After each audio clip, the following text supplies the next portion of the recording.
করতে চাই। কি ঠিক ঠিক উত্তর দেবে তো? কি বলছেন দাদা?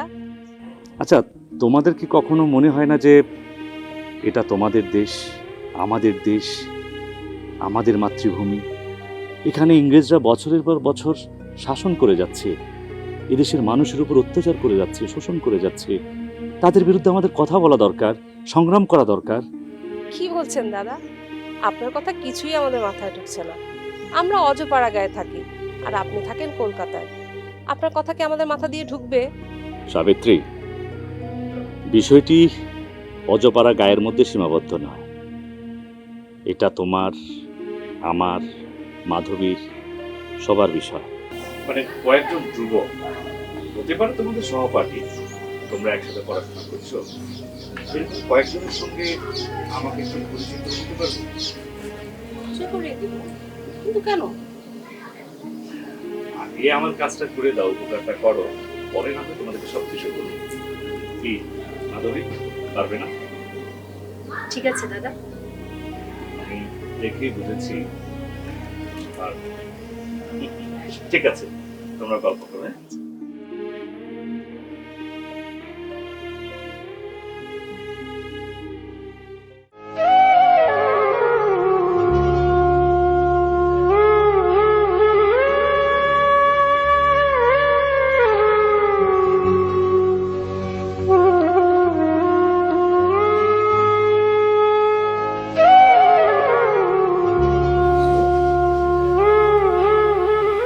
আব্বা আম্মা চলে যাওয়ার মন খারাপ বুঝি।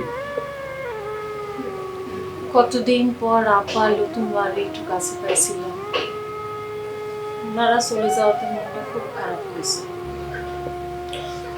মন খারাপ করবি, প্রয়োজনে আমি ওনাদেরকে আবার নিয়ে আসবো। শোনেন, আমাদের সন্তান যখন পৃথিবীতে আসবে তখন আমাদের দুইজনের কিছুদিনের জন্য একটু লতুর মার কাছে পাঠাবেন, একটু বাড়িতে থেকে আসবো। ঠিক আছে, পাঠান। জানেন, আমি না কালকে একটা স্বপ্ন দেখেছি। স্বপ্নে দেখলাম আমার কোল জুড়ে ফুটফুটে সুন্দর একটা পুত্র সন্তান খালি কাঁদতেছে আর কাঁদতেছে, কিছুতেই থামাতে পারছিল না। তারপর ভাবি আসলো, ভাবি এসে আমার কোল থেকে যখন সন্তানকে তার কোলে তুলে নিল, সাথে সাথে তার কান্না বন্ধ হয়ে গেল। কি সুন্দর না স্বপ্নটা! শোন, তুমি এগুলো নিয়ে একদম চিন্তা করবে না। এখন একটু বিশ্রাম নাও। তোমার বিশ্রামের প্রয়োজন, ঠিক আছে? আর জামাটা পাল্টে আসছে।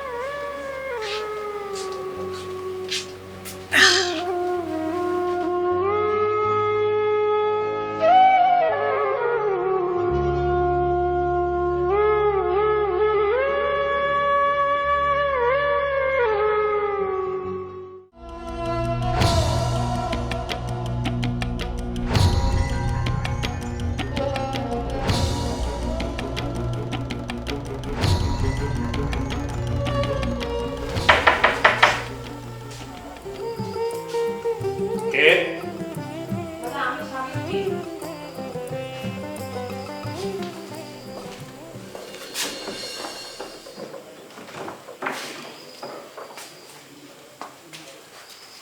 দাদা নমস্কার। নমস্কার। আসসালামু আলাইকুম। ওয়ালাইকুম আসসালাম। নমস্কার। নমস্কার। আসসালামু আলাইকুম। দাদা, আপনি বলেছিলেন আমাদের পরিচিত ভাই বন্ধুদের সাথে দেখা করিয়ে দেওয়ার জন্য। আমি ওদের নিয়ে এলাম। ও হলো রফিক, ও হলো বিমল, আমাদের সহপাঠী, আর হলো দাদা